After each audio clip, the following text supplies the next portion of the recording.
We are all well aware of the suffering and evil in the world. Horrific suffering, unspeakable evil. How then can anyone believe in the existence of an all-loving, all-powerful God? And if God does exist, why would anyone want to worship Him?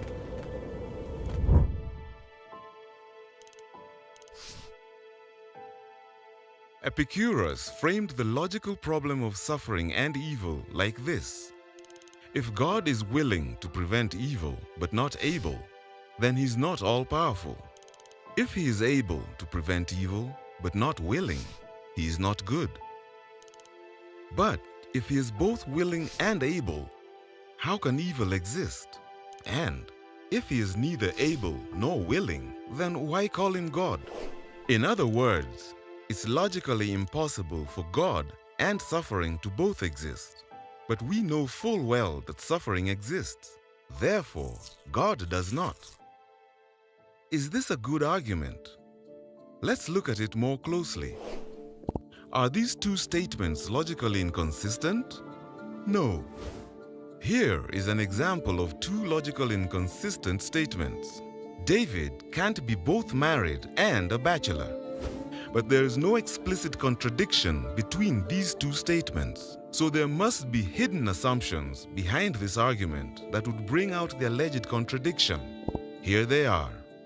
If God is all-powerful, He can create any world He wants. And if God is all-loving, He prefers a world without suffering. So, if an all-powerful, all-loving God exists, it follows that suffering does not exist. Since suffering obviously does exist, the atheist concludes that God must not exist. But are the atheist's two hidden assumptions necessarily true? Consider the first assumption. Can God create any world He wants? What if He wants a world populated by people who have free will? It's logically impossible for God to force someone to freely choose to do good. Forcing free choices is like making a square circle. It's not logically possible. It's not that God lacks the power to perform the task. It's that the supposed task itself is just nonsense. So, it may not be feasible to create a world populated by people who always freely choose to do what is morally good.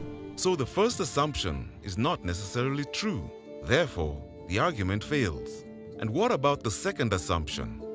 Is it necessarily true that God would prefer a world without suffering?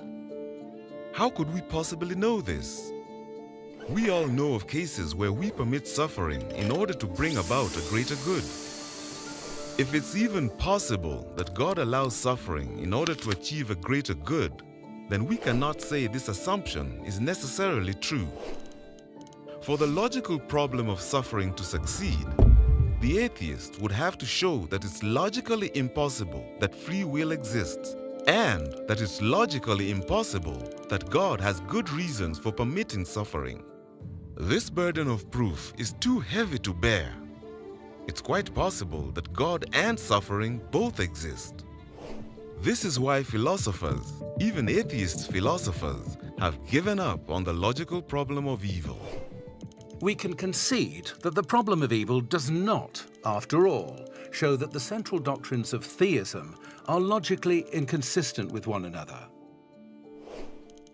Some philosophers have contended that the existence of evil is logically inconsistent with the existence of a theistic God.